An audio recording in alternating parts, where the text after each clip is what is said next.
자, 1974년으로 한번 가볼까요? 이때 전 세계 기독교 지도자들이 한자리에 모여서요, 기독교 선교의 방향을 완전히 바꿔놓은 엄청난 문서를 하나 만듭니다. 바로 로잔 언약인데요. 이번 시간에는 이 문서가 대체 어떻게 탄생했고 또 지금 우리에게까지 어떤 영향을 미치고 있는지 한번 제대로 파헤쳐 보겠습니다. 네, 모든 이야기는 바로 이 질문에서 시작된다고 할 수 있겠습니다. 아니, 도대체 1974년에 무슨 일이 있었길래 전 세계 150개 나라의 기독교 지도자들이 스위스 로잔이라는 어떻게 보면 작은 도시에 다 같이 모여야만 했을까요?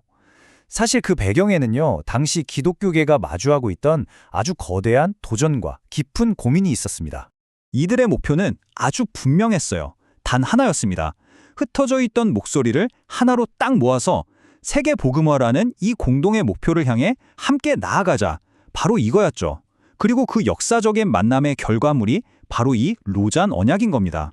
근데 이게 그냥 단순한 전략회의 같은 게 아니었어요. 언약의 서문을 보면 딱 알 수 있는데요. 이들은 먼저 하나님을 찬양하고 또 그동안 선교하면서 우리가 이런 건 좀 잘못했다, 실패했다 이런 걸 솔직하게 고백하는 것에서부터 시작합니다. 그리고 복음의 메시지를 다시 한번 화매하고요. 그러니까 새로운 다짐을 하기 전에 먼저 아주 진솔하게 자기를 돌아보는 시간을 가졌던 거죠. 자, 좋습니다. 그렇다면 이 거대한 운동을 딱 바치고 있는 신학적인 기둥은 과연 무엇이었을까요? 이 모든 선언의 기초가 되는 핵심 믿음들 한번 자세히 들여다보시죠. 모든 것의 시작점, 그건 바로 하나님의 목적에 대한 아주 확고한 믿음이에요. 그러니까 이분들은 인류 역사가 그냥 우연히 흘러가는 게 아니라 온 세상을 구원하시려는 하나님의 아주 거대한 계획, 그 이야기 속에서 움직인다, 이렇게 본 겁니다. 그리고 그 거대한 이야기의 대본, 시나리오라고 할 수 있는 게 바로 성경이라는 거죠. 로잔 언약은 성경을 오류가 없는 하나님의 유일한 말씀이다. 그리고 우리의 모든 신앙과 행동의 최종 권위다. 이렇게 선포합니다. 이게 무슨 말이냐면 시대가 변하고 문화가 바뀌어도 절대 흔들리지 않는 기준을 딱 세운 거예요. 요즘 보면 모든 종교의 구원의 길이 있다. 이런 다원주의적인 시각이 있잖아요. 여기에 대해서 로잔 언약은 아주 분명하게 선을 긋습니다.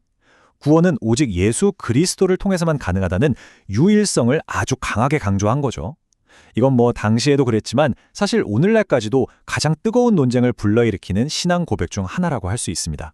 자, 그럼 이런 핵심적인 믿음을 바탕으로 해서 이제 언약의 심장부라고 할 수 있는 부분으로 한번 넘어가 볼게요. 바로 전도를 어떻게 정의하고 있는지 아주 구체적이고 상세하게 살펴보겠습니다. 네, 로잔 언약이 정의하는 전도의 핵심은 바로 이 문장에 다 담겨 있다고 할 수 있습니다. 여기서 정말 중요한 단어는 선포, 그리고 설득이에요. 그냥 교리를 가르치는 데서 그치는 게 아니라 사람들이 인격적으로 그리스도를 만나서 결국 하나님과 화목하도록 이끄는 것, 굉장히 적극적인 행위로 본 거죠. 그리고 여기서 한 걸음 더 나아가서요, 전도의 결과는 그냥 한번 믿습니다 하고 고백하는 걸로 끝나지 않는다고 봐요. 진정한 믿음은 삶 전체가 바뀌는 걸로 이어진다는 거죠. 그러니까 그리스도께 순종하고 교회라는 공동체의 일원이 되고 또 세상 속에서 책임감 있는 제자로 살아가는 것까지 이 모든 게 하나의 긴 여정인 셈입니다. 자, 이제 초점을 살짝 옮겨볼게요. 무엇을 믿는가에서 그 믿음을 이 복잡한 세상 속에서 그럼 어떻게 살아낼 것인가 하는 문제로 넘어가 보겠습니다. 바로 이 지점이 로잔 언약이 가지는 가장 큰 영향력 중 하나라고 할 수 있습니다.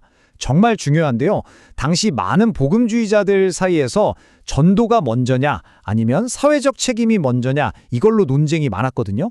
근데 로잔 언약은 이 둘은 절대 뗄 수 없다. 마치 동전의 양면과 같다고 선언해버립니다.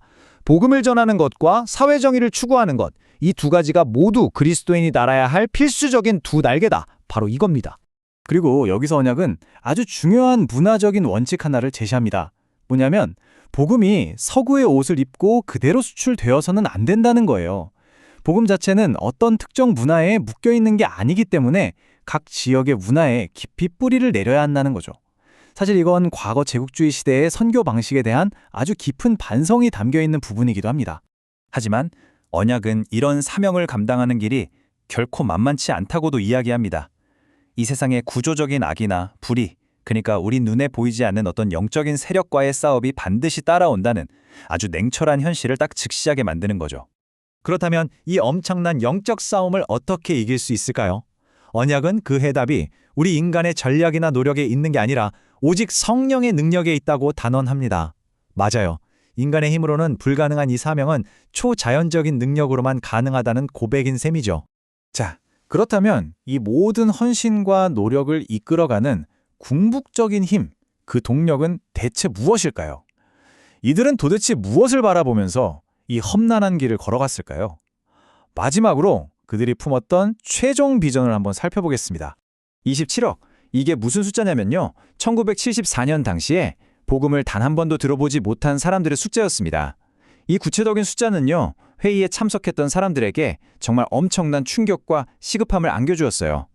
이건 그냥 통계 자료가 아니라 자신들이 짊어져야 할 사명의 무게 그 자체였던 겁니다. 그리고 이 시급한 사명은 아주 거대한 우주적인 시간표 안에 놓여 있습니다. 이들이 믿었던 최종 그림은 바로 이런 거예요. 지금 우리가 사는 이 시대는 선교의 시대다. 하지만 언젠가 그리스도께서 다시 오셔서 모든 것을 완성하실 거고 결국에는 하나님이 영원히 다스리는 새 하늘과 새 땅에 올 거라는 소망. 바로 이 궁극적인 소망이 모든 어려움을 이겨내는 진짜 힘이 되었던 거죠. 자, 어느덧 반세기가 흘렀습니다. 이 오래된 문서가 오늘날 우리에게 던지는 질문은 과연 무엇일까요? 이 로잔 언약은 그저 박물관에 있어야 할 주물일까요? 아니면 21세기를 살아가는 우리에게도 여전히 살아 숨쉬는 도전일까요? 이 부분에 대해서는 여러분은 어떻게 생각하시는지 궁금하네요.